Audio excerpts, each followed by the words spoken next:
greatest gift from Allah to be in the last prophet. Summa salatullah wa salamullah ala al-hadi rasulillah. The greatest gift from Allah to be in the last prophet. Summa salatullah wa salamullah ala al-hadi rasulillah. What can be said of Mustafa? He was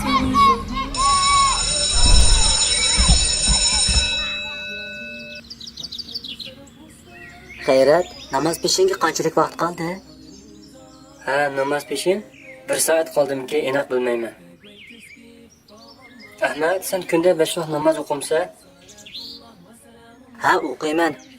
Namoz musulmonlarga farz bo'lsa, qanday o'qimay? Xayrat, sen kunda 5 vaqt namoz o'qimamsa? Ha, o'qiyman.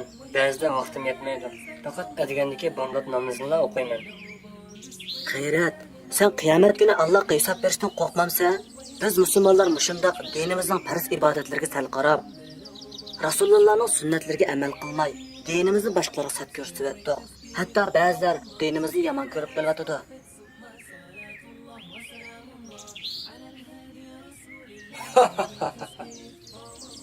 Voy Allah, islom dinini men sat ko'rsatyaptimmi?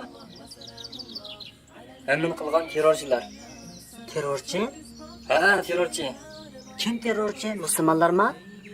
Ahmad, sen bilmamsan. 11 sentabr voqeasidan keyin musulmonlarni hamma yomon ko'radigan bo'lib ketdi. Nima? Tushunmadim. Afg'onistonlik terrorchilar Osama bin Laden boshchiligida tinch turgan odamlarning baxtli turmushini vayron qildi. Hozirmi Suriya, Yaman, Iroq, Ishqoq hamma yerda shular terrorchilar portlatib yuradi. Bo'ldi, gapingni to'xtatib turg'ana. Sen demakchi Afg'onistonliklar, Yamanliklar, Somaliliklar, Suriyaliklar terrorchi shundaqmi? Yo'q, undoq demoqchi emasman. Lekin hamma terrorchilar shu yerda ekan. Xayrat, sen hech tushunmay yuribsan. Qara do'stim, amaliyot undaq emas. Hammani qilgan xato tashviqot, yolg'onchi jurnalistlarning keng jamoatchilikka yetkazgan yolg'onchiligi. Amaliyotda men burun sen o'ylagandek qaraydim.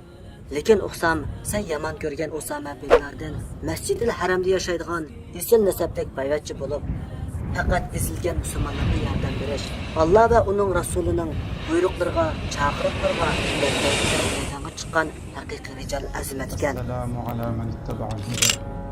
O'ylab boqmamsa, biz yaqinda o'qigan jo'g'rafiya darsida Afg'oniston bilan Amerikaning oralig'ida qanchalik masofa bor? Uning ustiga shu taraqqiyoti tuban Afg'on xalqi Amerikaga qanday ziyon solsin? Amsa Amerikadagi 5 burjalik binoni kim portlatdi? Amerika xalqi portlatdimi? Do'stim, gapimga quloq sol. Gapim taxi tugmadi. Yo'q, bo'ldi, anglamayman. Sening kallang yomon ideya bilan yo'qimlanibdi. Fikrlaringmi boshqacha? Qara seni. Alloh bizga tafakkur qiladigan aqlni, fikr qiladigan zehnni berdi. Xohlasang anglab boq. To'g'ri bo'lsa qabul qil. Bo'lmasa ixtiyoring. Bo'pti, gapimni davom qilg'ina anglab boqay. Bo'ladi, yaxshi do'stim. Lekin namoz vaqti bo'lib qopti. Biz birlikda namoz o'qib olaylik. Suhbatimizni keyin davom qilamiz, bo'lamdi? Namoz? Ha, bo'ladi. Allah